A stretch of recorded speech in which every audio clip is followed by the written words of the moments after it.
Hello, and welcome back to yet another game of Warhammer Fantasy Battle.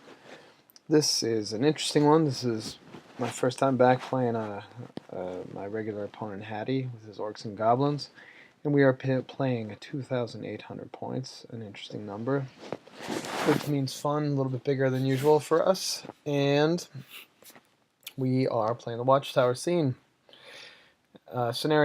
As you can see here, I won the setup, so I put 8 bowls, full command, nothing else, no characters. I don't dare put any characters in here, although maybe it would have made sense in retrospect, I don't know. And you can see my guys in the background, they're lining up. So from my left flank, I have 1 Saber Tusk, an Iron Blaster, 3 Yetis. I know, maybe they're silly, but I think they're cool, and I like the way I painted my models. 4 Mournfang Cavalry with Musician and the Dragonhide Banner.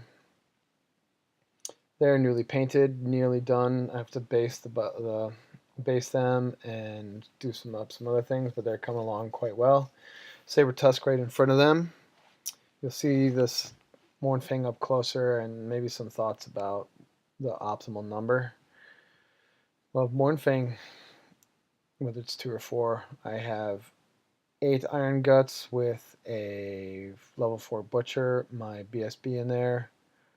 They're just kind of in the middle, being able to hold up everything. I've pretty heavily loaded this side of this flank here, trying to force him to come around this way, and just sort of having a refuse flank on this side. As you can see, it's kind of blurry. I have an unfinished fire belly. I have 3 lead belchers, 10 Noblar trappers. Right up here, I have 6 man eaters with scout and immunopsychology. The front guys have an extra hand weapon, the back guys have great weapons. They're just awesome. And in the background, you can see in the corner is my Gorger. Of course, he's not on yet. So, I'm just going to threaten here on this flank, try to hold him up on that in the middle, and then go around on that side. I know he's got a ton of units, and so starting with his left flank, there's a rock lobber. There's another one in the background on the other side. He's got them split up. He has some spider riders, and one thing, we forgot to make our vanguard move, so this just jumps from deployment to turn 1. I don't think I had any vanguards, but he should have had 2. He has one of his 2 units of black orcs, and yeah, he tried something a little bit different here. A couple small units of black orcs, trying to move them around, go a little bit more fighting, a little bit bigger of like an attack force, I suppose you would call it. But he's got to come through. There's a couple couple walls. There's a forest there, and that's a banestone you can see just in the down right bottom corner. Never really came into play. I think we may have forgotten it, if anything, all game. So he has 2 units of black orcs next to each other. Sorry, scratch that. He has a gigantic unit of savage orc biggins. That's just brutal. And they're just really, really, really tough. Man, are they good. It's hard to beat them unless you really get into combat under your own terms. Yeah, with the +1 extra hand weapon and +1 strength first round. He's got a little level 2 sorcerer savage shaman that has the shrunken head, so they're all ward save 5, so it makes him even cooler. His general's on a boar in the back. Next to that, there's a wolf chariot. Behind that, it's a BSB goblin. I don't know why he's not in the big goblin unit, but that's alright for right now. He's there. There's 100 night goblins with nets. Excuse me. And then on his further left flank, he has a savage or great shaman on a boar in the back. Some wolf riders, I believe. That's what's right in front of him. Yeah, he's also has 10 squig hoppers, that other unit of 25 black orcs, and the rock lava. Here's a little bit closer look of as my Mournfang as they're sounding the battle charge, getting ready to charge in.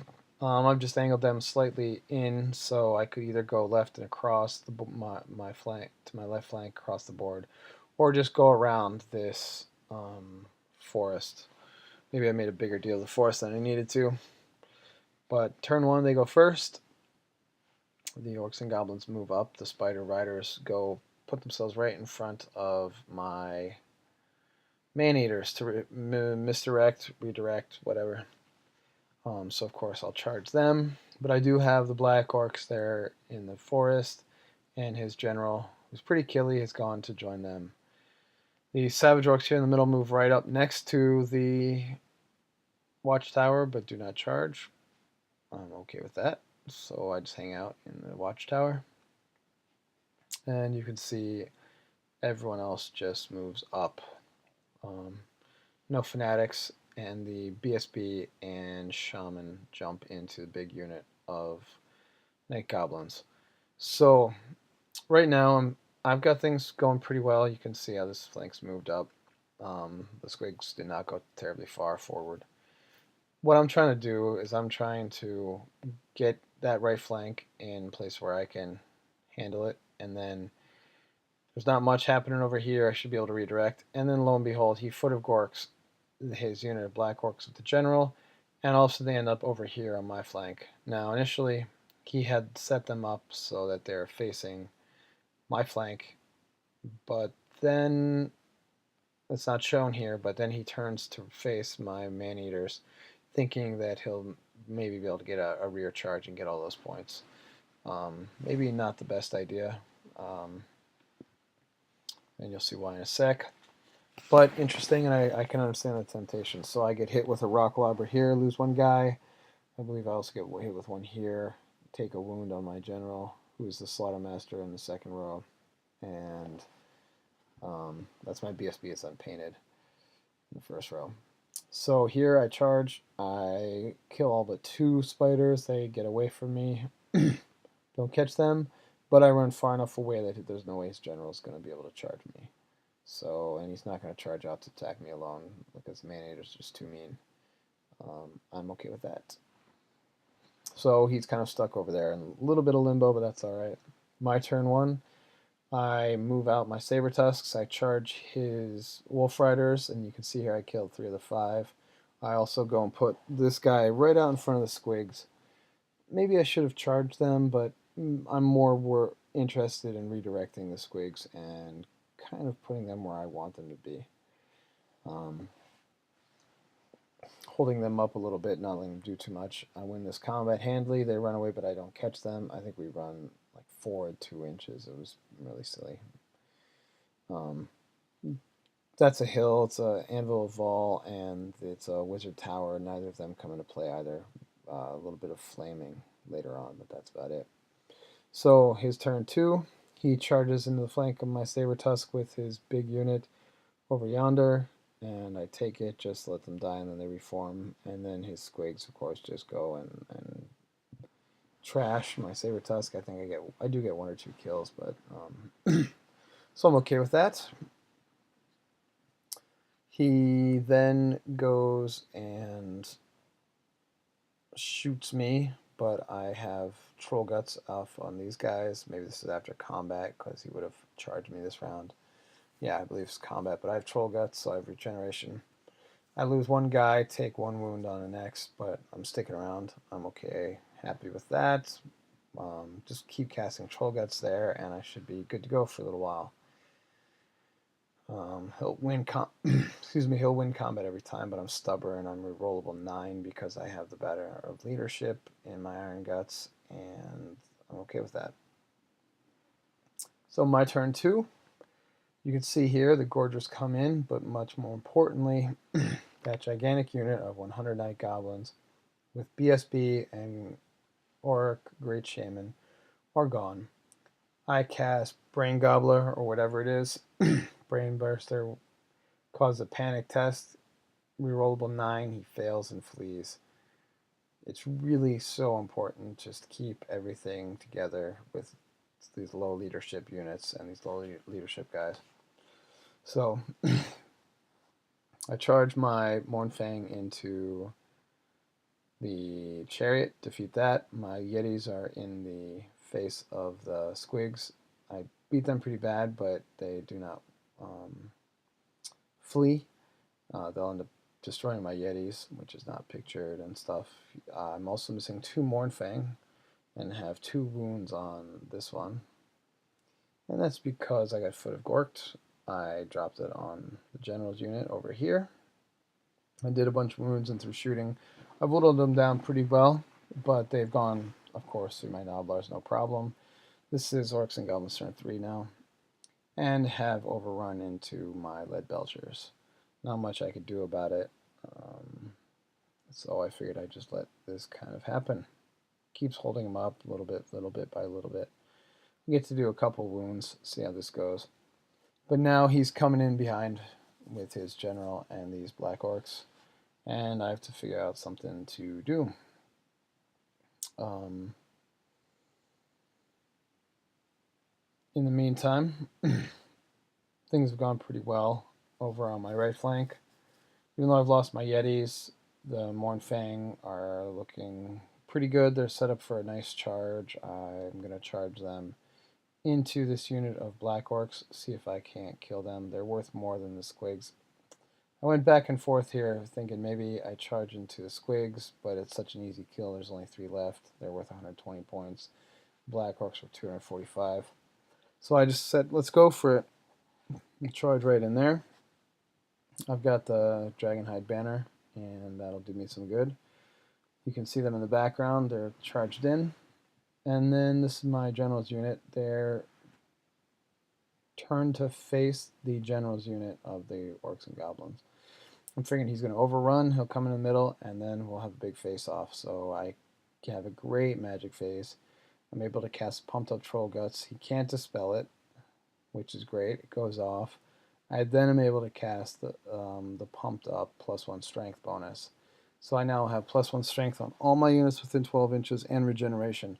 Most unfortunately, I didn't think to move my caster close enough to reach the Lead Belchers, so they're going to die even easier. With my Iron Blaster, I take aim, shoot, and destroy the Rock Lobber. That's the first time I've ever done anything successful with an Iron Blaster, so I'm excited about that. Still working out some of the kinks, trying to make sure I shoot it right, do it right, but getting there. The Mournfang Cavalry come blasting in here, rerolling 1s when to hit and to wound and armor saves, etc. And I do 15 wounds or something like that on these Black Orcs. Absolutely just mow through them. There might even be 30 in this unit. I think there's 30, so I did 15. That halves them. I actually mow them down. Really great. But, of course, he is steadfast, and he makes it. So he sticks around, and next turn I will take a flank charge by the squigs into my Mournfang. And I'll just have to make sure I can fend those off. So, of course, we're now in my turn 3. Yeah, this is my turn 3. I've pulled what's remaining of my ogres out of the Watchtower. There's no way they're going to win. Rather than have them just die and lose all their points, as well as the points for the Watchtower, we decided to play a modified version of Watchtower, similar to some of the tournaments I've read about. 500 points extra victory points for the person who controls Watchtower at the end of the game. It makes it a little bit more interesting than just having one person or something in the Watchtower and winning the game because you've got the Watchtower and nobody can displace you or something like that. So it adds a different approach, kind of a little bit fun, but they're out. Our general's units are squaring off to fight and see how that goes. And on the Orcs' turn 4, everything starts to go just crazy. He charges the general out alone into my unit. kind of caught me by surprise. I think it caught him by surprise too. And in retrospect, my guess is that he did this because at the same time he goes and puts his level 2 shaman into the Watchtower alone. I can't charge him, I can't get to him this round. So what I'm guessing, is he's hoping to be able to roll, get to 10, because it's round 4. If he rolls a 6, that'll be the end of the game, and he'll get a bunch of extra victory points, and he won't have lost too much. This guy is pretty tough. He's either going to house my guys, take them out quite a bit, or, we'll see what happens. But he does have 1 wound from his own spell. And then behind here, I have 1 wound on my last Mournfang. I've killed off the Squig Hoppers, so we tie in combat, and I stick around, luckily. But I only have 1 Mournfang left, and it's looking a little dicey. I'm hoping these guys are going to survive, because otherwise, I don't know what I'm going to do.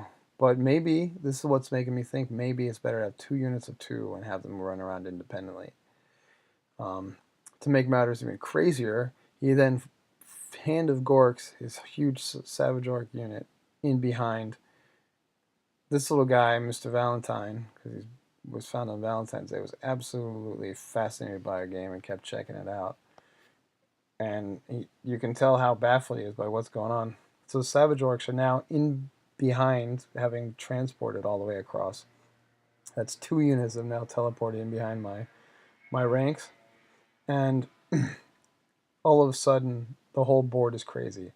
So it's my turn 4 now. I charge my Iron Blaster into his flank.